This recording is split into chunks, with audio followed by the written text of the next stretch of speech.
Right, I have that on my end all taken care of. Okay, I will continue to admit people in as they come into the waiting room. But for those of you that are here, welcome, welcome.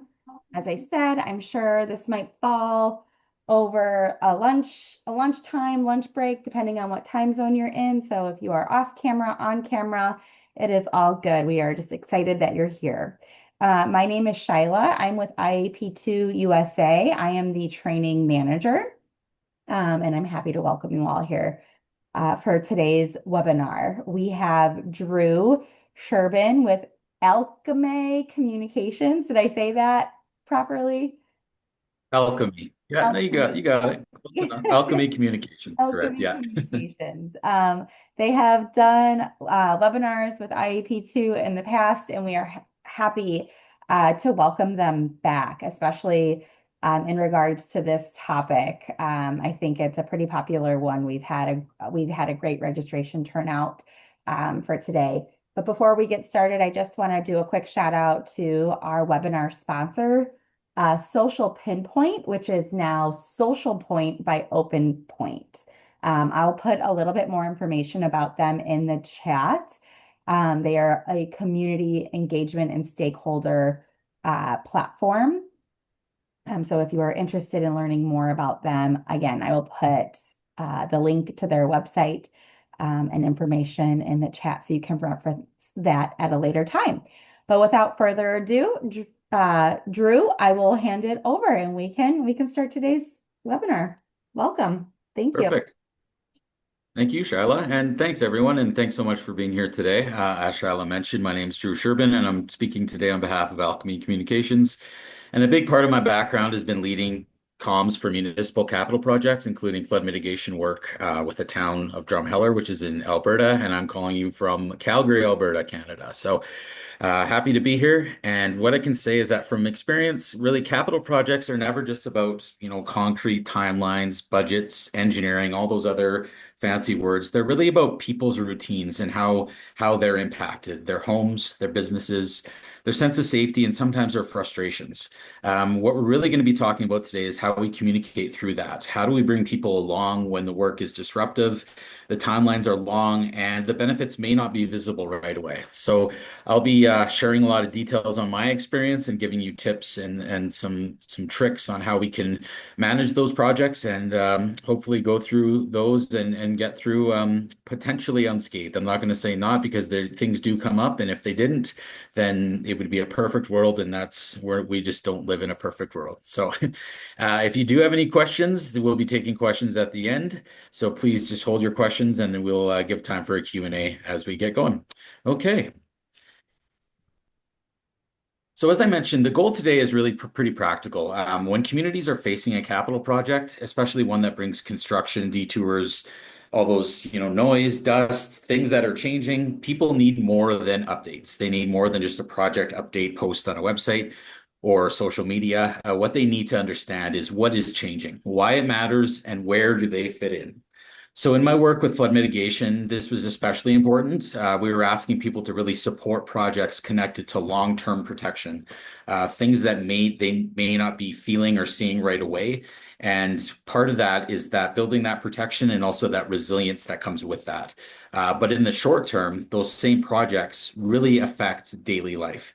So today we're really going to be talking about how to set those expectations early, reduce the frustrations, create meaningful influence, and protect the safety, all while really keeping that long-term vision of the project front and center for community.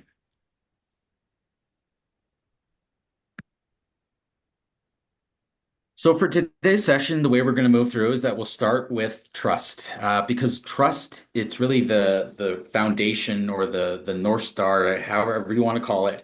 It's really that bedrock foundation of everything. If trust is weak, even the best timeline, the best technical explanation, it will just not land. So you really have to make sure your trust is either at a solid point or you're looking at this as a way to rebuild it. So when we get through that, we'll be walking through a practical engagement model that really across the whole project lifecycle. We'll talk about community advisory committees, feedback loops, because those can be really helpful when we're looking at this and when they're designed well. they really support the project. When they're designed poorly, it could be have the opposite effect, and it's really frustrating. We're also going to be touching on a bit of transparency, security, escalation, and then we're going to be closing with a practical sort of 90-day action plan blueprint that you can use on your own projects. So my hope today is that when you leave, you can be leaving with a few things. You can immediately apply some of these learnings to your own capital projects, and even just take notes and for future things, kind of refer back to these points as we move along.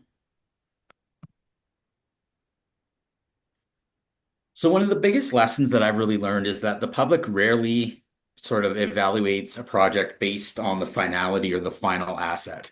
They evaluate the experience of getting to that end game, right? So, for example, with flood mitigation, the technical goal may be to reduce future risk, but when residents are also thinking about whether they can access their driveway, whether, their business will lose customers, whether emergency vehicles can get through, things from whether trees are coming down to whether their neighborhood is being permanently changed. So those are the things that people are thinking about, right? So there are really four projects happening at once when we're talking about this whole idea of the capital project. The visible project, the lived project, the political project, and then the legacy project. So good engagement and good connection with community has to speak to all four.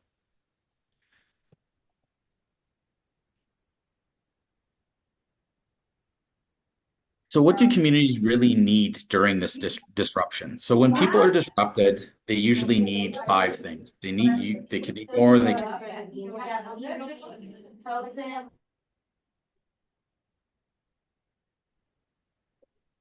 Oh, sorry, Drew. I muted you because please, everybody, there's a lot of people on this call today. And we just ask that everybody stays muted except for Drew, our presenter. Thank you. Sorry. There we go. Can you hear me now? Am I back? Yes, you are. Thank you. Okay, awesome.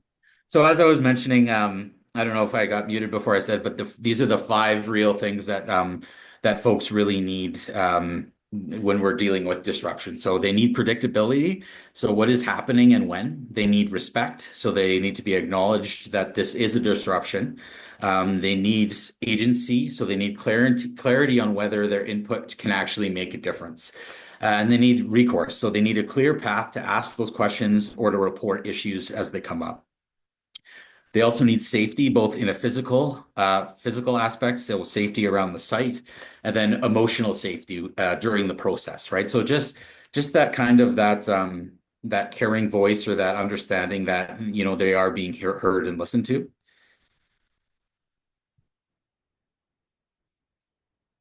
So when I was putting together this presentation, I was reflecting back on my own experiences, and really, when we were working with the community of Drumheller, this really showed up, especially around the flood mitigation process. So people understood the risk, but they also wanted to know, as I mentioned, how will this affect me? How will this affect my property, my driveway, as I mentioned, my businesses? What will this do to my neighborhood? We even had people that were so concerned about a certain road that was getting changed, that road they'd taken for 15, 20, 30, 40 years, right, was being changed, right? So as mentioned before, when we look at the finality of it, sometimes we're looking at the final and it's a positive change. But for folks living in the moment, they're met with these questions, right? And they're very reasonable. They're people's lives, right? We're dealing with their livelihoods. At sometimes you may look at a question and be like, oh, that's not reasonable at all. But you need to kind of flip the switch and put yourself in the shoes of the community. So the more disruptive the project, the more specific your engagement promise has to be. So what that means is you really just have to leave no stone unturned when you're thinking about potential questions and you're putting together, your communications plans and your outreach plans. You just really need to think about everything. There was even, for example, there was questions around, I have this hedge that has been on this boulevard that I look at every day, or this tree that me and my dad used to play on, and when we were kids, what's going to happen to that? So anything that you think of, it's probably going to come up. So I put the slide in here in this equation, and we call it the simple trust equation because I like it because it really gives us a simple sort of tool or a diagnostic to look at the process of when we're dealing with capital projects. And you can really use this for any type of communication. So when we go through the sort of the equation here, we start off with clarity. So what that means is that people understand the project and the purpose and the constraints around it. Candor means that when we're honest about the disruption and the trade-offs, consistency means that people know where updates are coming from and when. And then closure means people can see what happened with their feedback. Feedback is great to ask for, but if you don't acknowledge or do anything with it, you can almost be creating your own weather. That's a term I like to use. So you're creating new issues as the project goes on.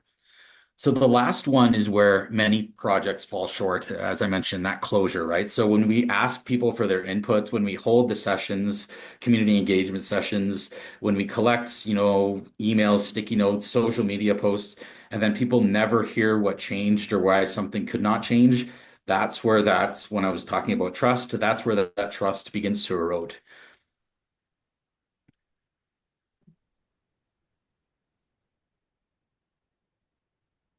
So now that we kind of looked at the equations and the background of looking at your core things of heading into capital projects, now we're going to be moving into a more practical model. So this is not meant to be really overly complicated. It's really just a way of thinking about engagement as something that runs, it's sort of that running line or that through line through the entire project.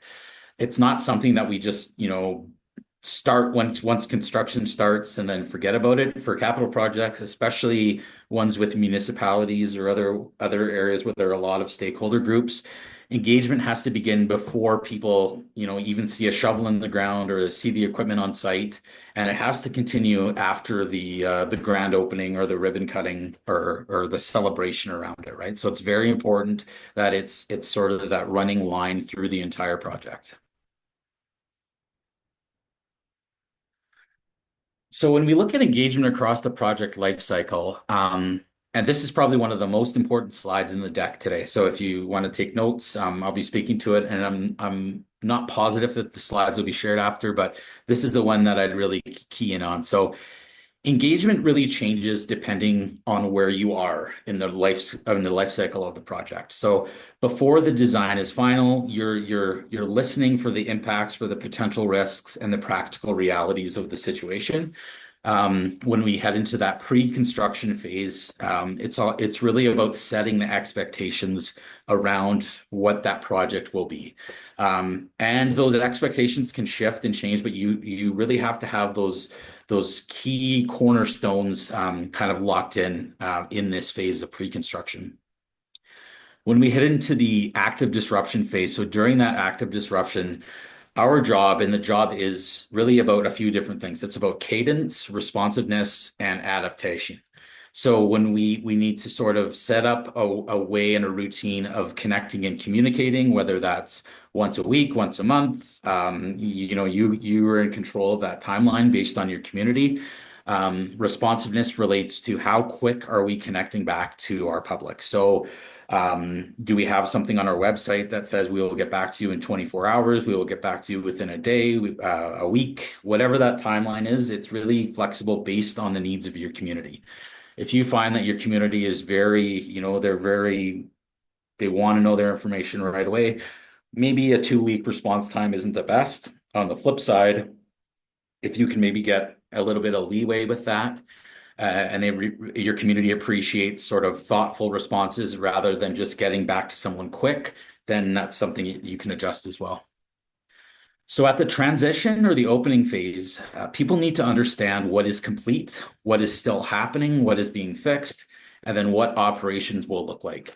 Um, when we look at that sort of when we're celebrating progress or little milestones along the project, we also maybe, or not maybe, you do have to acknowledge that there are deficiencies or things that aren't kind of meeting those milestones or haven't met those expectations.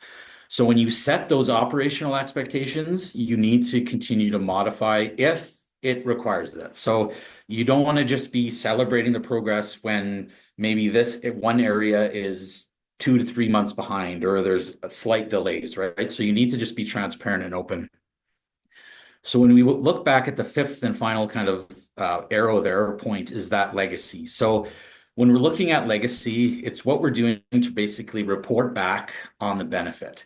And when I say benefit, it's not just the benefit that you set out with the development or creation of the project. It's really the benefit as you've learned along the road, right? So the lessons learned, community outcomes, kind of that growth as you've grown as a community together.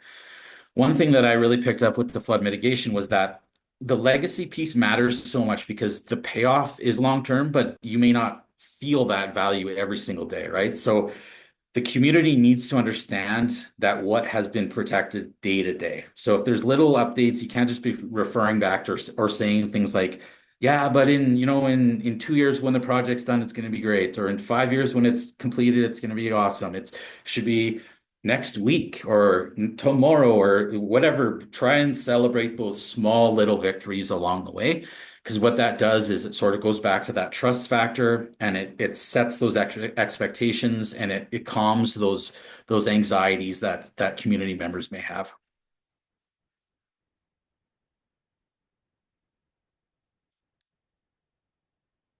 So when we look at sort of the next slide here where we're saying map people by impact, not only by interest, a real common mistake that I see and I've seen is that treating the whole community as one audience, as just saying the community. So it's often, and it's hard because sometimes we talk about, we even say like community engagement plans or community outreach or things like that. But you really have to break that down and segment that community.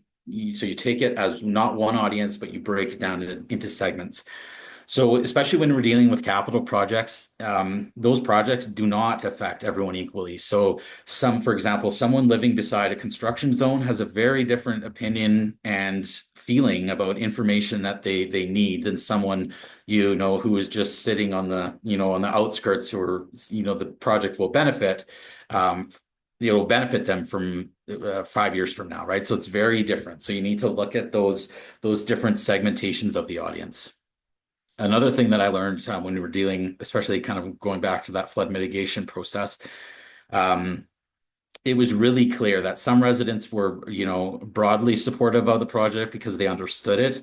They knew that it needed to be done for protection, but those sort of closest to the actual work or the impacts, the ones, for lack of a better term, that carried that inconvenience, the ones that were sort of, impacted by access, construction on the daily, changes in their property value, changes in potentially having to maybe move or their property was no longer viable and it'd be being purchased by the city or the province or municipality.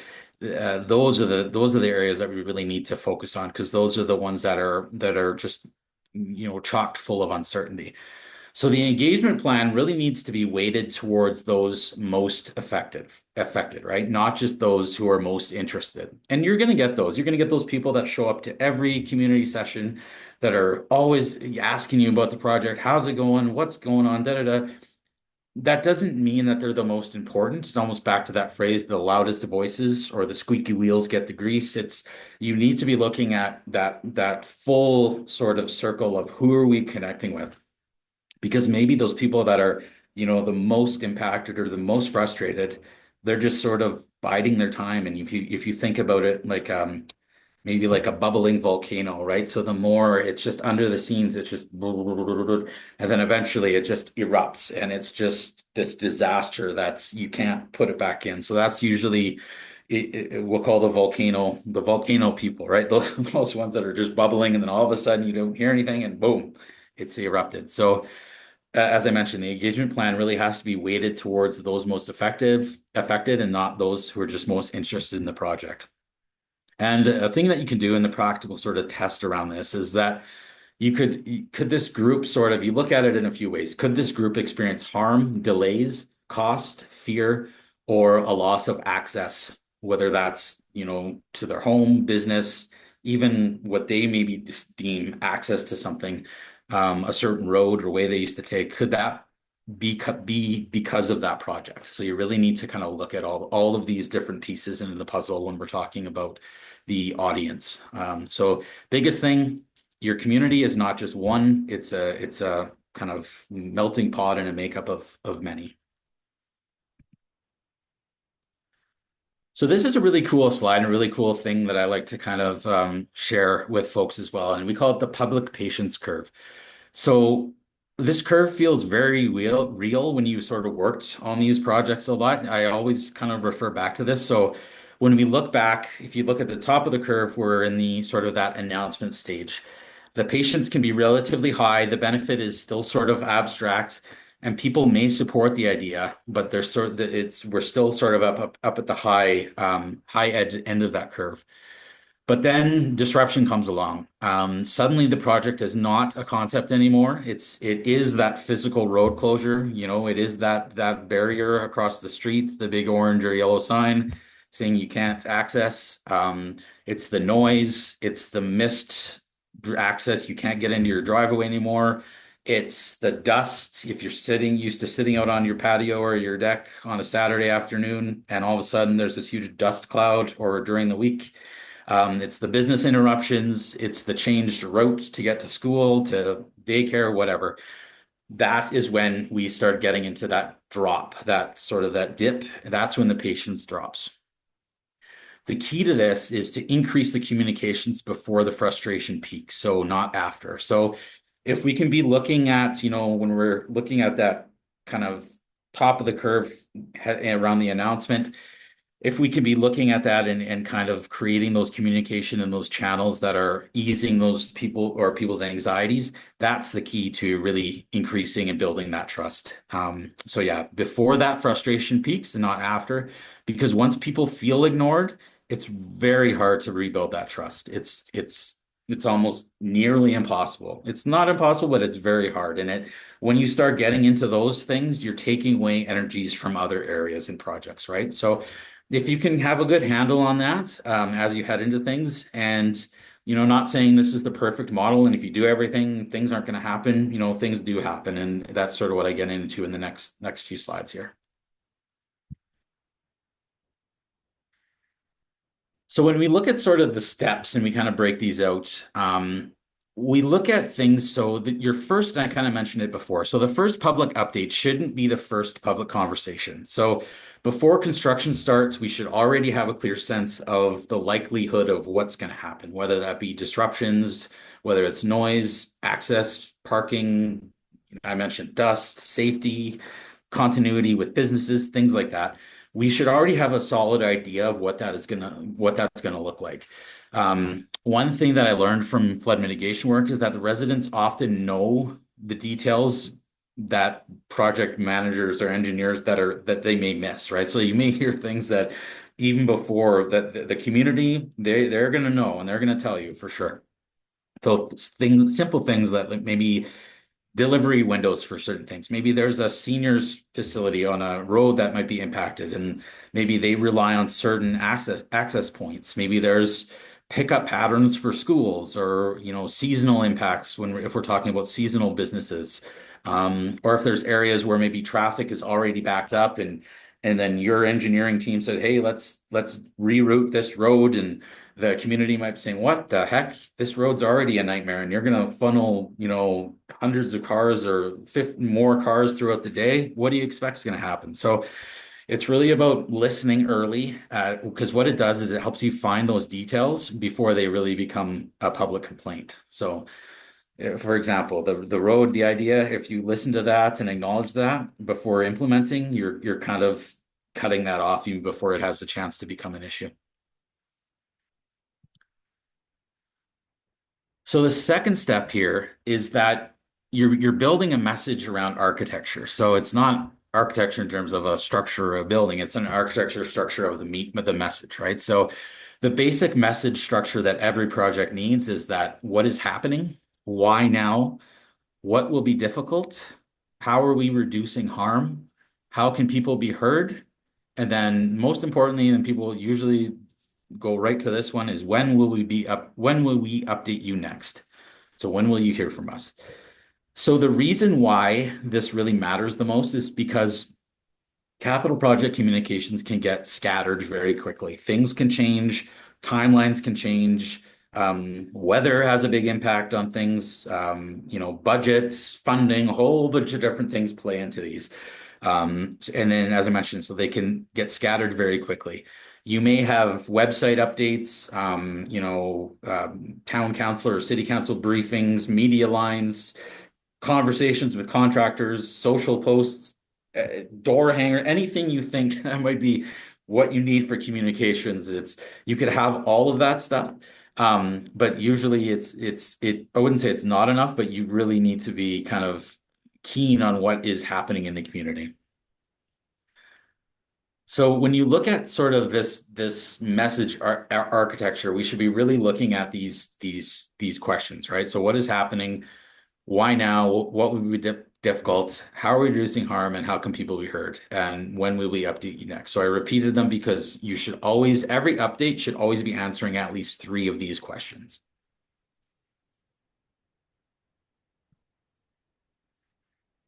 Okay, so now we're going to be discussing a little bit about community advisory committees. So whatever you happen to call them, community engagement groups, community advisory committees, voices of community, whatever the term, it always comes back to that one core thing. And the thing that is incredibly useful for capital projects and communications and even the project as a whole is that these groups, these committees can be incredibly useful, but only when the purpose of the committee is clear. I've seen countless times where there's not a clear sort of expectation or purpose of what the committee is actually there to do. We start to drift into, sometimes you hear terms like scope creep or different things, and you get the committee, we put together a committee because it's like we need a community advisory committee, but then it's like, what do they actually do? And if you don't have that clear sort of purpose, they go down a road and there's a whole kind of litany of things that can happen. One thing to be mindful of too is that they're not needed for every single project, right? So that goes back to that pre-work. Like, do we need to engage? What is our community like? Do they care enough? Like, is it more of a burden for them if you're like, oh, now you're asking me to sit on this committee? What the heck, right? So you need to really look at that as well. But when a project is really high impact, when there's a lot of high factors, right? So high impact, high cost, high emotion, a lot of those high terms, or if it's even a long-term project, a committee can help the project team stay close to the sort of, as I mentioned before, they're almost like your boots on the ground or your kind of your spies or your moles within the community, right? So they're close to it. They're close to that lived experience of the community.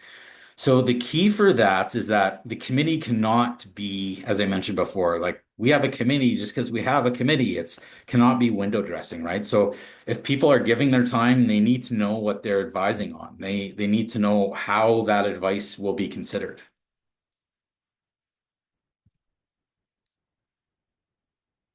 So when we look at the slide in the title here, when to add a community advisory committee, I really like the phrase trust through proximity. So you can see it on there. That's kind of the second paragraph there. What that means is that's really what a good advisory committee can offer. People sort of closest to the impact can often see things that don't show up in the schedules, in spreadsheets, in messages or memos. But sort of one thing with that though, like if you rely heavily on your CAC or your community advisory committee, is that there has to be a clear boundary. Your advisory committees advise.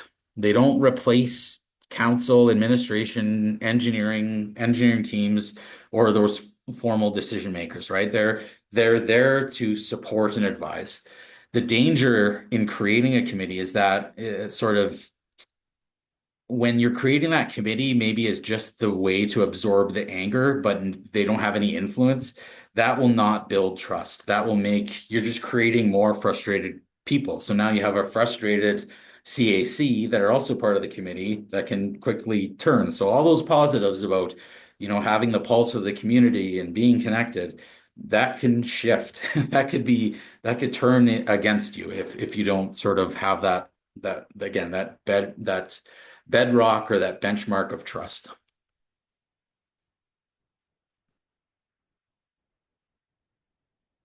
So when we look at sort of building these committees, and this is sort of the fun part that sometimes people, I mean, sometimes I find it fun. I don't know about others, but when you look at sort of, okay, well, who are we going to get? What type of people and who's going to help us? And this is going to be great.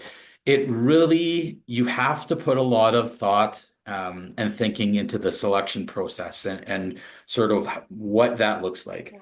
So if the committee is really made up of people who are already supportive of the project, it's not going to be seen as a credible committee. So you're going to get the detractors saying, "Wow, look, you just have everyone who likes the project. What? Well, that's not representative." So on the flip side of that, though, if it only includes the loudest critics, it may not be representative of the entirety. So there might be people who support it. There may not be people who support it. Bring them together. Have those voices. That's what the committee is designed to do. So when we look at sort of the idea and the goals around this committee, so the goal isn't just to check a box and say, "Hey, we have a CAC. We're doing right by our citizens." It's the goal is to really define the impact, right? So you define your seats or how many people you want on the committee by impact. So nearby residents, businesses, schools, accessibility advocates, seniors, youth, anyone that you can think of as a demographic in your community or your area, include them or try and fit them into that committee. So, emergency services, community organizations, anyone that you think might have a voice, it would be a benefit to engage and include them and offer them a spot on your CAC. And then when we look at sort of this, we should also reduce the barriers where possible. So that may mean virtual options, meeting locations that are accessible for all. Maybe there's translation issues. Maybe you have a diverse community. Maybe there's a different maybe language is a barrier in some instances. Look at things like childcare supports, or even I've seen some that even often offer like honorariums or honoraria around support maybe for different groups, right? The biggest point of this is that fair process is a part of that. And that's the word of the day. If you write anything down, big letters, trust will be the big thing. It's the process of this whole thing is that building of trust or trust building. So when we talk about trust, we really have to kind of operate on those principles that will be building it. So a committee without sort of a visible response becomes a frustration amplifier, as I mentioned, right? So that's very important. Another thing to jot down that committee without a visible response becomes a frustration amplifier. So the line is very important. Why it's so important is because the committee really needs a mandate. So what are they there to do? And it has to be clear to not only the committee members, the project team, the people in the community that may not be on the community team, right? So it has to be understood by all, because what that does is when you sort of create that mandate, everyone's on the same page. You create a cadence, so you have sort of the predictability of those project milestones, as I mentioned, transparency, conduct, expectations, and then feedback loop. So important thing, and what I think is really the most important thing of these sort of all these bullet points is that feedback loop, because what that really is saying is we heard, we did, and we could not do because, right? So when we look at that, you can use that for that term or that loop in pretty much any capital project. So what that does is it tells people that their input was not ignored while also having that honesty about the constraints of the project. If your loop is only one way and you're not, closing that, then that's where those frustrations continue to grow.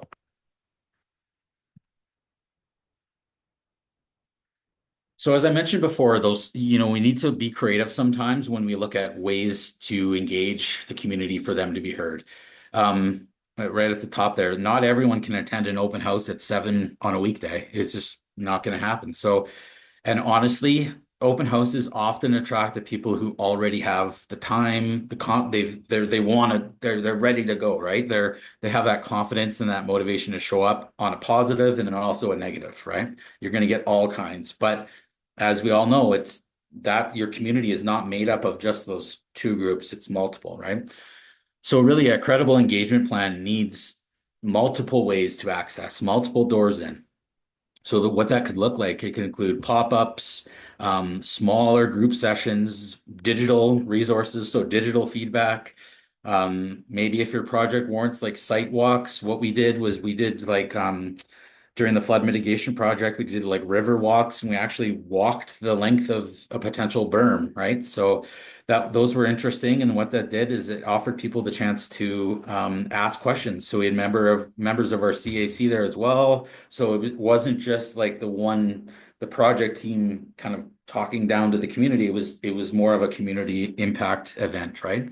Maybe you have an office, you can set, office hours around that. So when people can connect with you around the project.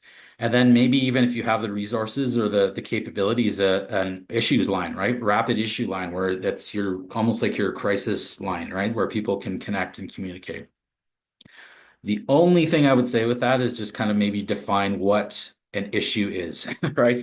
Because then you might be getting all sorts of things that go into that. So for capital projects, this is really this multiple ways of engagement is really important because people may not want to provide, they might not want to give engagement feedback, as we call it. They may just need to say, I can't get to my house or I can't get to my business, or is this detour, is it safe or is it unsafe? Or this sidewalk, it doesn't work. I have a mobility scooter. I can't get up. Like it's going to often be those things, right? It's not about well, tell us how we're doing, or what do you think of the project? It's those day-to-day things, again, going back to what I said about the impacts of reality in real life, right? Those are the things that are really going to be impactful and heard because those are inputs into the conversation as well.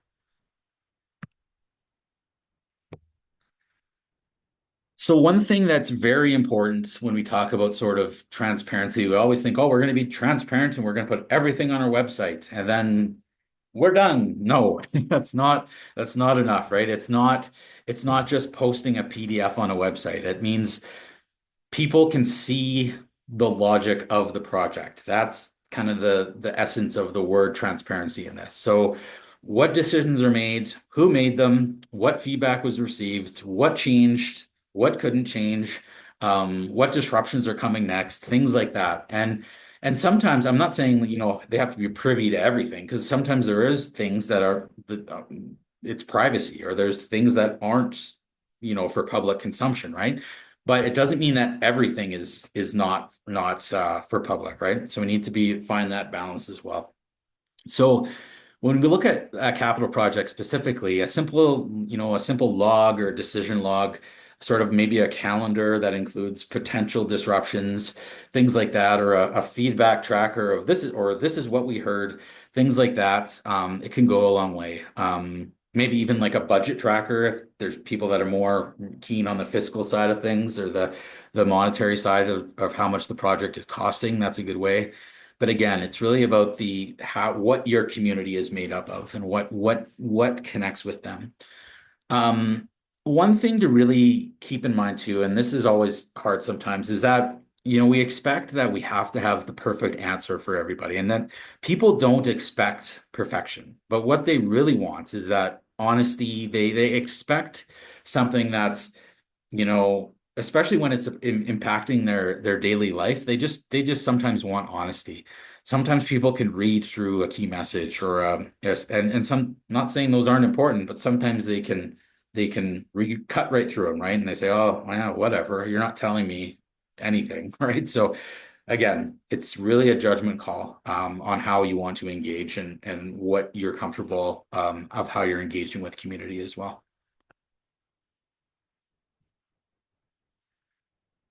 So when we look at sort of, things that are kind of starting to go sideways, this is what sort of we call like the disruption communication cadence. So this is where communication becomes very operational. It kind of gets really back into that, okay, this is what we have to do, da da da da da, things like that. So Before, so often sometimes we don't get the luxury of this, but if we're doing our planning and our due diligence, we usually have a good handle because before a disruption, we can tell people that may be impacted or affected directly.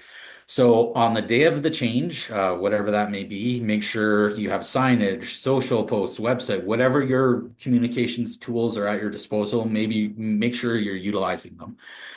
Whether that could also be frontline staff. So make sure everyone has their sort of messaging and they're all sort of on the same page. So when it comes to, project team members, frontline staff, town councilors, city councilors, members of government, whomever, you need to make sure they're all aligned. That could even go down to a contractor. So the guy running the backhoe, right? Like, not saying he needs to be able to tell you the financial stability of the project, but there should be enough there that you're giving information to the public, right? Or redirecting to who can get that information to the person.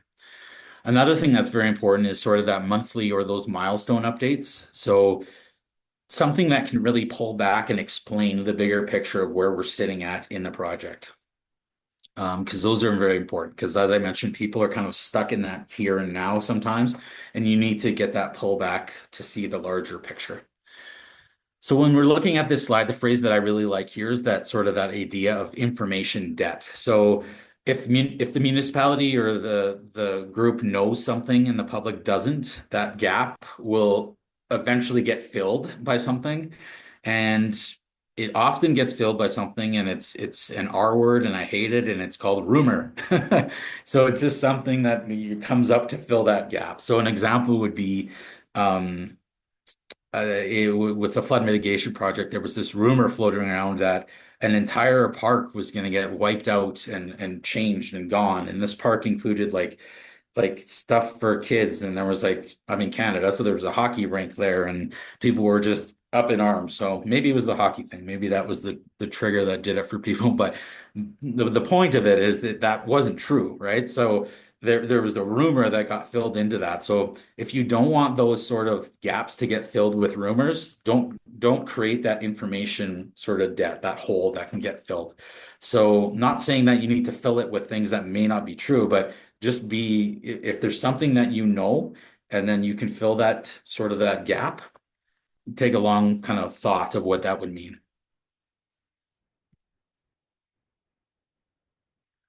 So when we look at sort of things that can help us sort of, mitigate or reduce that frustration of community, is that we call it a channel strategy. So what that is it really has to be something that's built around. So you can just take an example, like so an affected person. So it's not built around the convenience of the project or the municipality. It's not like, hey, if we do this, our lives are going to be great. It should be almost reverse engineered in the opposite. You need to be building it around that person, right? Not the you, right? So kind of take you out of it or your group out of it for a second. So you need to build that around the impacted individual. So an example of that would be maybe if someone is late for work because of a detour, they're not digging through, oh, I think I saw it was in the project plan. They're not going to be digging through a 40-page document, right? They need clear signage or a map or an update or something that's like a single source of truth or a project page that is actually current and updated. Um, Broad channels are useful, but usually for general awareness. Direct things or direct channels are critical, essential for people that are carrying the most impact. So that example, so that person, that detour, if we know, going back to the last slides of when we know things are happening, have those updates that are live and are right there, and don't confuse them and bury them. Oh, it's on the third page of this. You have to drop down here on this website, click here, da da da, and there it is. It should be front and center, right? Make it important and easy for them to see. So back to the flood mitigation side of things is that when the direct communications, what I found is when they were especially important because those impacts could vary, even a street by street, right? So property by property, street by street.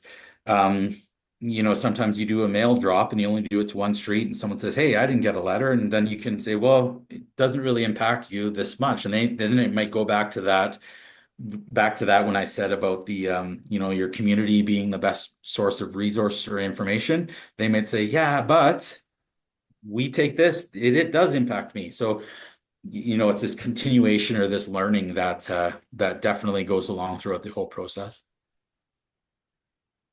So big thing here is use the broad channels to inform everyone. Use the direct channels to support those who are most impacted.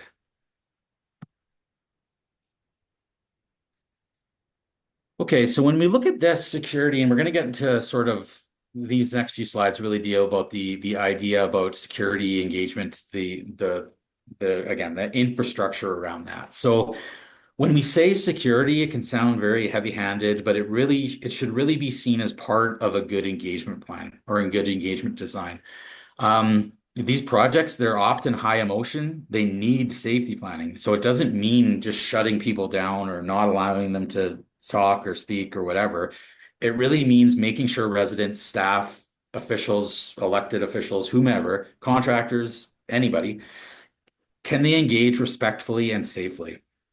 One thing that we saw a few times is that people they because maybe the things weren't set up, but they'd be like see a truck going down the road and stop, like that's not safe for anybody, right? So if people feel unsafe, the engagement suffers. So if we're giving people safe means of communicating and learning and information sharing, that's where that T word again gets built up, that trust get built up again. So if staff are on the flip side of the staff, so we should be talking a lot about them. So if they're left to manage hostility without supports, engagement suffers as well. So security is not separate from engagement, it enables engagement. So if that's another key little sentence to write down is security is not separate from engagement, it enables it. So when we look at security, it has to be planned. It can't be just, oh, I think let's just deal with it if it happens, right? Oh, so and so might show up. Well, let's just deal with it if he shows up. No, it needs to be, much more planned out than that. So it's more than just having someone at the door or someone, hey, I'll deal with so and so if they come. That's great, but there needs to be a lot more that goes into that. So it includes a few different things. So it includes, threat assessments, meeting safety, online moderation, staff safety, emergency escalation, things like that. So for municipal projects, this really matters because frustrations can show up in a number of different ways. People can get tense during a public meeting. Someone could, I've had enough. Boop, boop, boop, boop, boop. Send, right? Hostile comments online, threats towards staff or conflicts at construction sites, as I mentioned, the example of the guy flagging down on a truck, things like that. So the goal is not to make engagement feel controlled. It's really about the goal is make sure there's a plan before something escalates. So when everything is going well, the safety plan should almost feel invisible, but when it's needed, it has to be ready to go. So it's going to be difficult. I'm not going to sugarcoat this. So difficult feedback is part of this whole thing. So the goal is not to argue people out of their frustrations. It's really usually the better thing and the better move to do is acknowledge the impact first, then explain the constraints. So for example, I hear this closure is creating a real issue for your business. We may not be able to remove the disruption entirely, but we're responsible for reducing the harms where we can. So that kind of response does two things. It respects the person's experience and it keeps the project or the municipality grounded in what is actually possible. We should never, you never overpromise, you never reward abusive behavior or you never just disappear after a tense meeting either, right?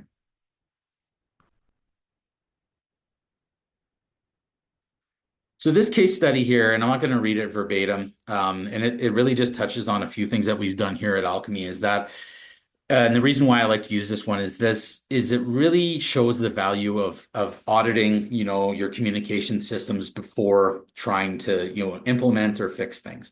So one thing that we did with this municipality is that we reviewed their communications across their municipality, interviewed leadership, staff, anyone and everyone in those audience buckets, and really assessed thousands of data points, right? So what we did with that information is that we took it away and we built out sort of the plan and the takeaway was the capital project. So this is how we engage. So this engagement should be built on these following things, right? Built on the evidence of what we found, not assumptions. So before launching, any major project, we need to really understand the current channels, the internal coordination of things, so how things are working internally. Just a quick public sentiment check of how things are currently sitting with your community. If tensions are high and you know that you're already at a very high, public sentiment is very low, you don't have a lot of trust, might not be the best time to, hey, we're gonna tear up this and do that, right? You're just setting yourself up for a potential issue, right? If it has to be done, then I mean, there's a lot of work that could go into that and needs to go into that, but it just really speaks to that always having that trust, maybe at a place where it's maybe you can deal with those potential setbacks. So you identify the sentiment, the risks around that, and what we did was identify those things, the gaps, the relationships with stakeholders. And a part of those kind of out of those things, so there's 35 actionable recommendations, 11 different departments assessed, as I mentioned, thousands of data points, and over 500,000 resident and visitor experiences improved based on that back end work. So if you're not putting sort of the time into that and just thinking, going back to that thing, oh, we'll deal with it if he calls or so and so, you're really just building your plan on guesswork, and nobody really wants to do that because there's a lot of factors at play, right? Like even when we look at the challenge there, a lot of big numbers with million. When I see millions and billions, you better put your work in when we're talking about communications. So this next case study, this is not an example. You might see it and be like, how does this relate to capital projects? So it's not a construction project, but the trust dynamics are very relevant in here. Um, so as sort of, I'm not, as I mentioned, not going to read it verbatim. So Calgary Pride is an organization within our city, and they entrusted Alchemy to support them in a few different ways. So Calgary Pride, they're involved in very diverse communities. They have high expectations, difficult conversations often, and at times very hostile public commentary. So when we look at that, again, a few numbers of key outcomes and what we kind of did and the challenges that were presented. So what we did is we looked at sort of what were people saying, thinking, what do they need to share or receive. So very similar in a capital project about the sort of that feedback loop of things, right? So capital projects can create their own version of tension, right? They create different things that get people upset. So people may be upset about tax dollars, access, as I mentioned, trees, heritage sites, equity, business impacts, whatever. Or you could even go back down to whether they just feel heard, right? Whether, you didn't answer my question or you didn't pick up my phone call. Things like that could really impact a project. So the lesson here and the kind of the lesson around when we look at, using the lesson of maybe diverse groups or marginalized groups is that the lesson is that inclusive, values-based, and well-prepared communications matters most when people don't all agree on something. So when we're looking at capital projects, maybe people don't agree on where the new highway is going to go, right? You could look at that and there's a fundamental difference of things. If you look back at that and go right back down to like, okay, well, let's dive into that. Why? What are the competing kind of values that are arriving, allowing those people to arrive at that decision?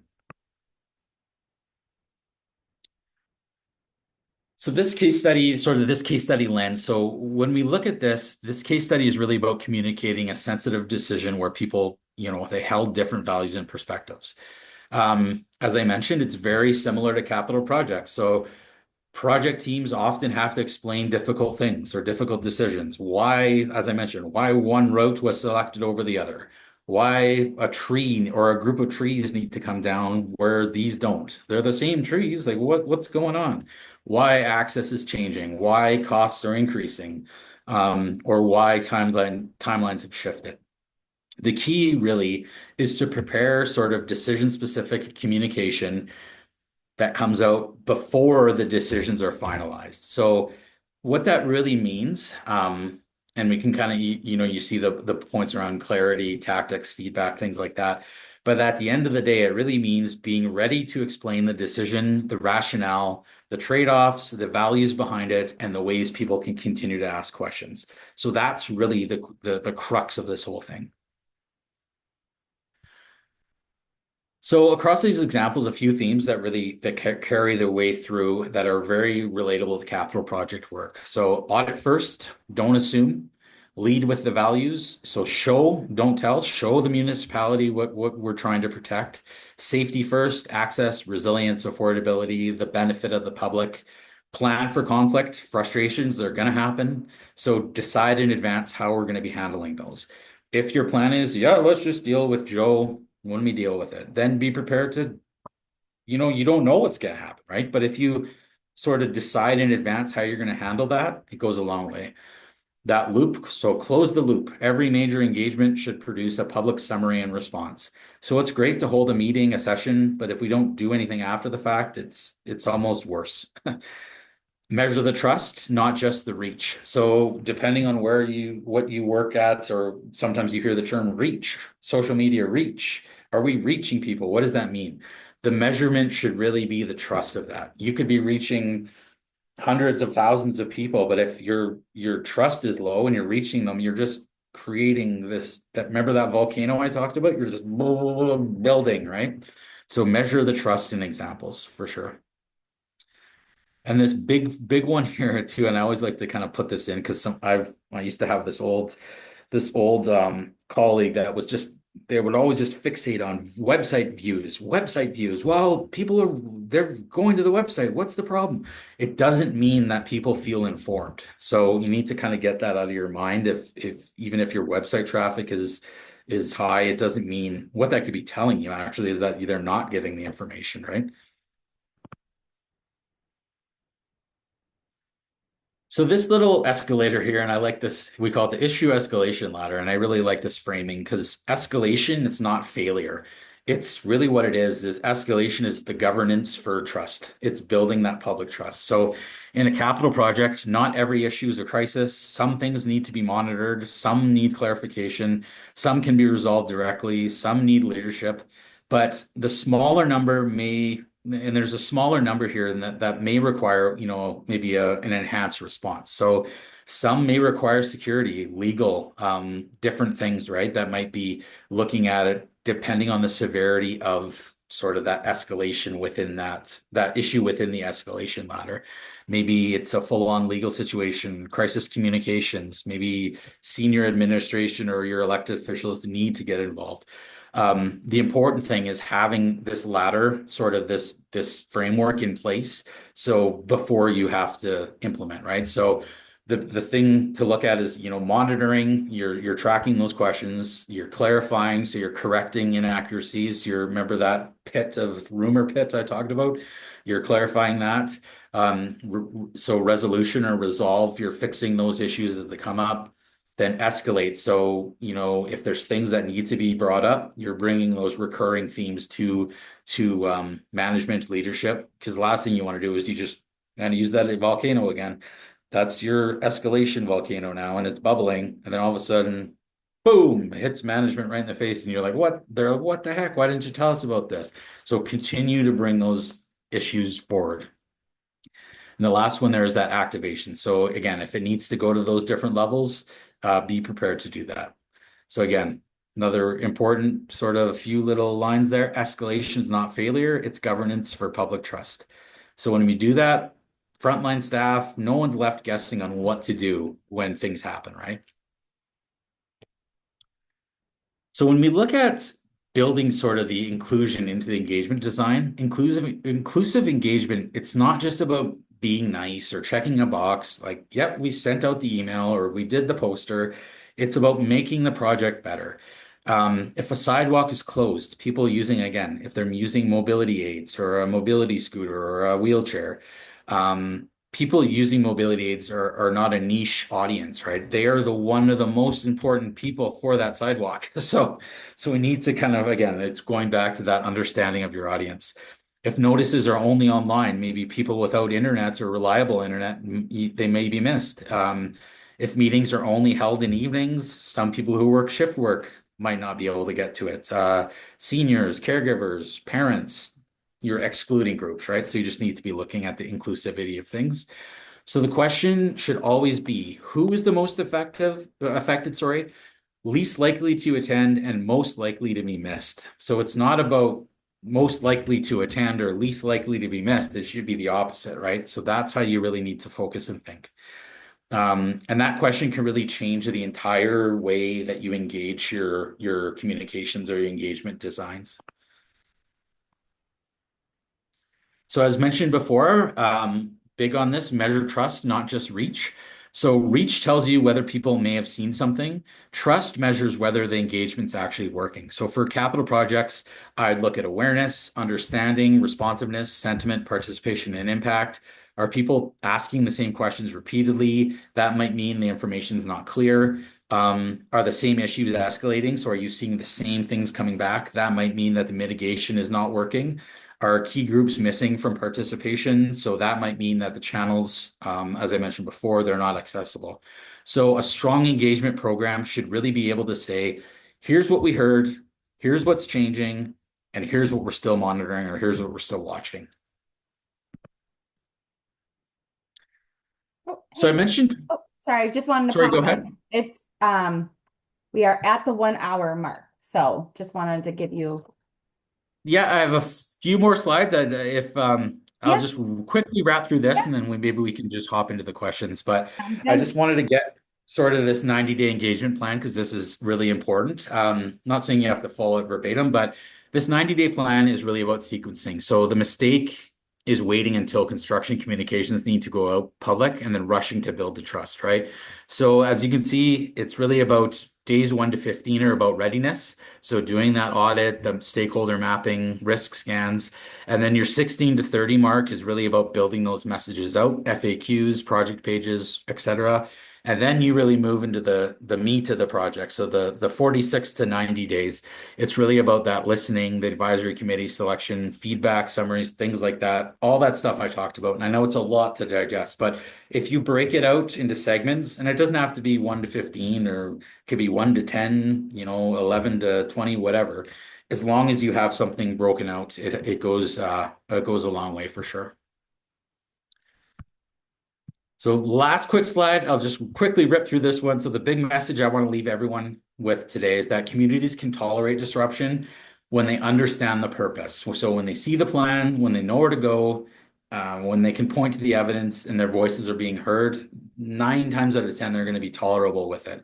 That doesn't mean everyone's going to agree. It doesn't mean the project's going to be easy, but it means that municipalities have done their job, building that trust, being early, honest, visible, things like that. So that's for me, that's the core of the capital project engagement. So it's not about getting the information out.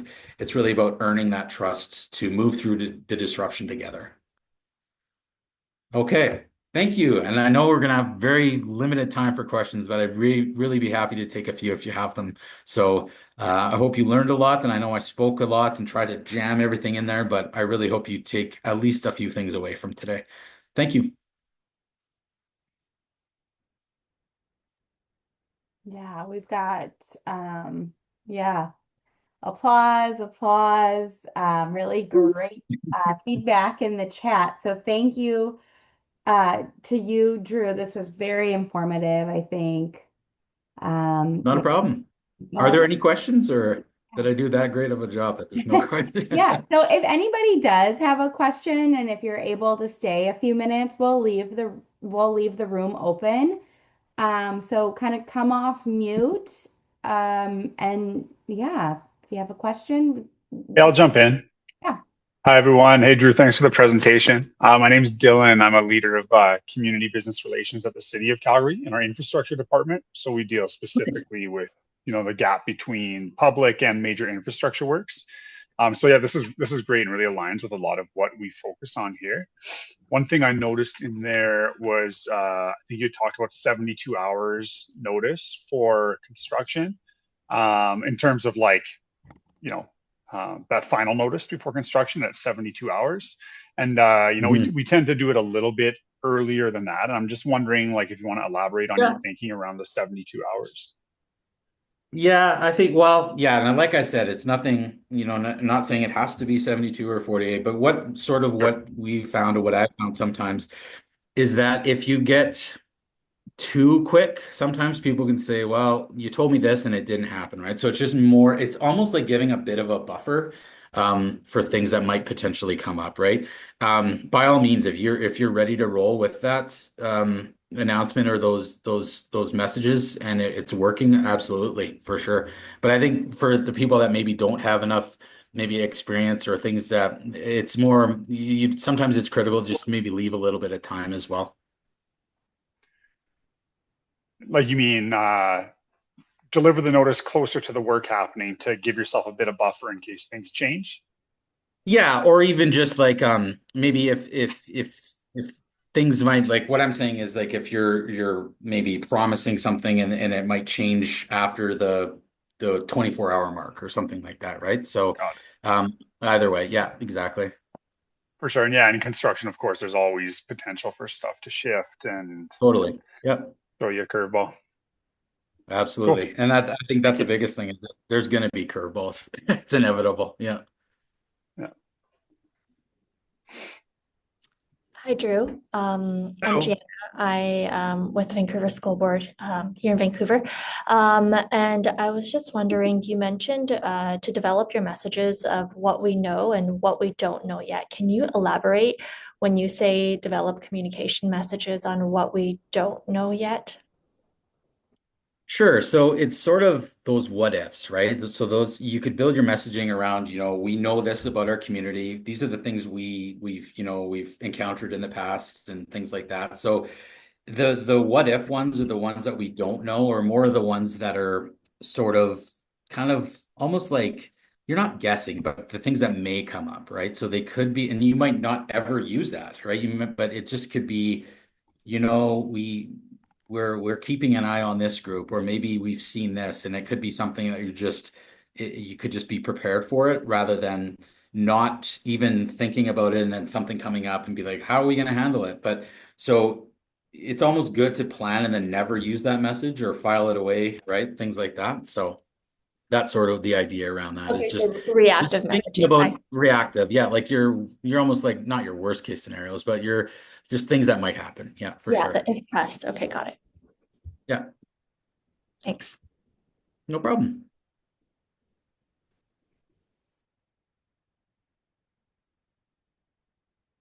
All right. Yeah. Hey, Drew, I have a question. This is Bonnie Parker. My question is more around the trust and how do you report up and report around trust? What kind of performance measures do you use to indicate trust, or is that something that I can pull from some of the more detailed text out of the slides?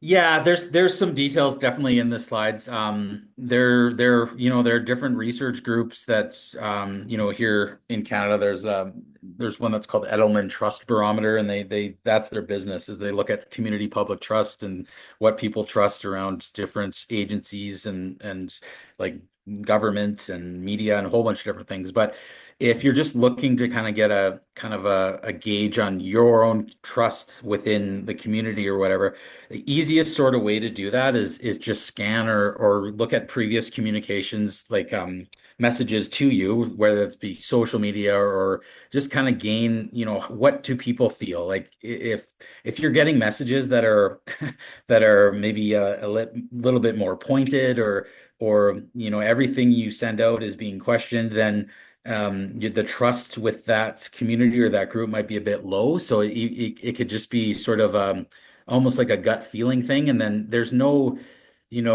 direct number that's saying, okay, if you do this, your trust is going to be 99.5. It's more of just sort of, looking at that public sentiment. So feedback, definitely, if whatever you have in terms of communication things set up, if there's, sometimes I see people that do surveys or we want to hear more, things like that. So it's really about just understanding and seeing those types of messages that you're getting from community. So on the flip side, if you have a lot of positive messages or when you announce a project, people are on board and they're saying, yeah, just another again, there's always going to be detractors sometimes, but if it's more of this is great, then you know that your trust within the organization is high when it comes to the community.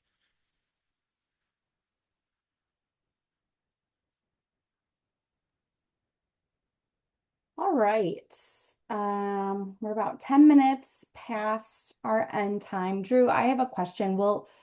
I will be sending out the recording of this webinar, but a lot of people asked about the slide deck. So I always defer back Okay. to the presenter if you want to share it. Yeah, I can check. I'll just check with Catherine and Yeah. I can send you a message. I'll let you know. Okay, that sounds great. All right. All righty. Maria, do we want to take Uh, one more question, Drew? We're good for one more, Maria. it Go might ahead. be Fine. super fast as with the previous question. I just wanted to tag along really quickly and see if there are any if well, Drew, if you have any specific like templates of some sort to that in around the public trust. I think as I heard you say in your response, I wonder I wonder now, like we do a lot of like, notices for each particular project. Yeah, But in thinking about consolidation and like really public trust consolidation of like, is we know people will feel certain ways depending on the project, right? right. Some will Yep. hate the project, some will love the project.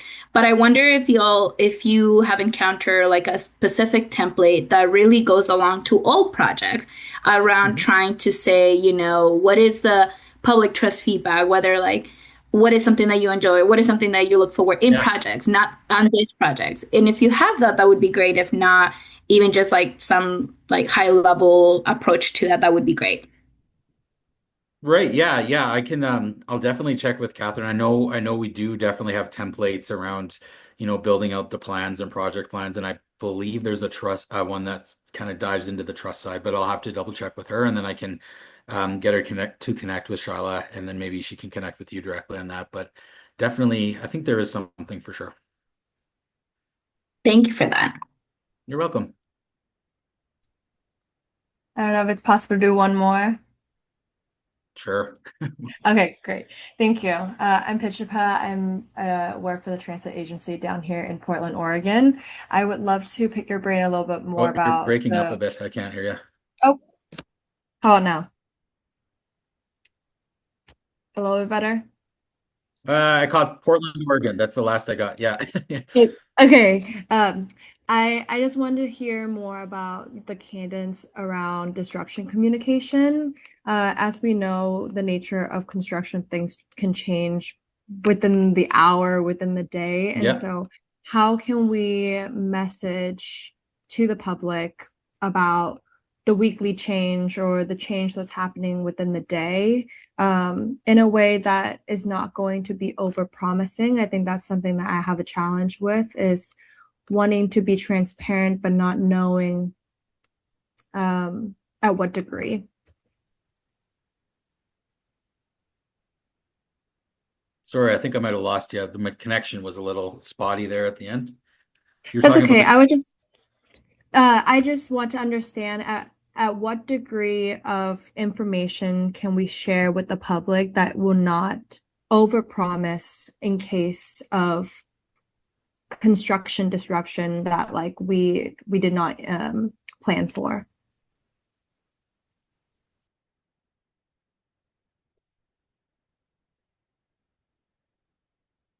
Oh, Drew, are you there?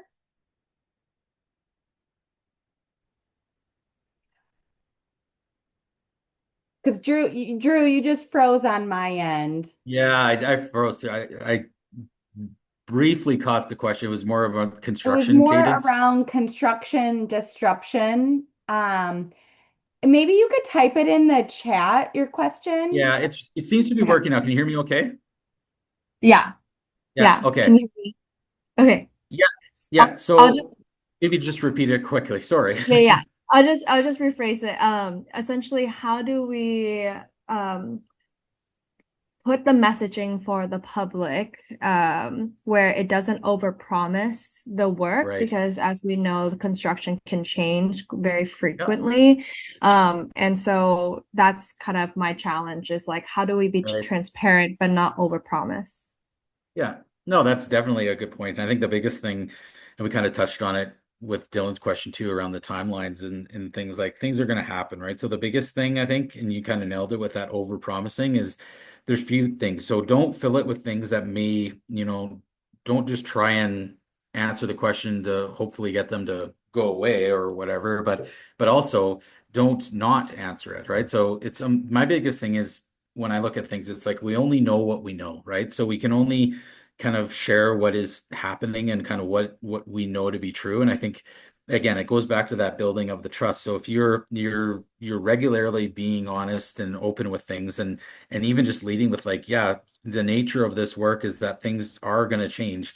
And if your messaging is around that and it's not like, yeah, we're gonna everything's gonna be on time and we pride ourselves on that. If that's true, fine. But if you sort of set up for, there may be delays and this is how we're going to handle them and this is how you're going to get the most up-to-date information that we know, like what we know is what you know, right? So if you set up ways that kind of have people sort of at ease and they realize that that's how they're going to get the information in the time that they need to get it, I think that goes a long way as well. So again, like I said, there's no perfect formula or timeline of what to do. It's just the biggest thing, I guess, is just that transparency around what you can share, and then just having the public, again, back to that trusting that what they're getting is accurate, right? So if on the flip side, if you are routinely saying things and it's like that's never happening or it's always wrong, then the trust goes down and then people question, right? So just need to be mindful of thinking when we're going into messaging like that. Thank you. No problem. All right. Well, thank you, Okay. Drew, and thank you, everybody. Yeah, for those asking for the recording, we should have it out by the end of the week. So thank you. All Great. Thanks. right. Thanks, everyone. Thank you. Thank you. Thank See you you. later.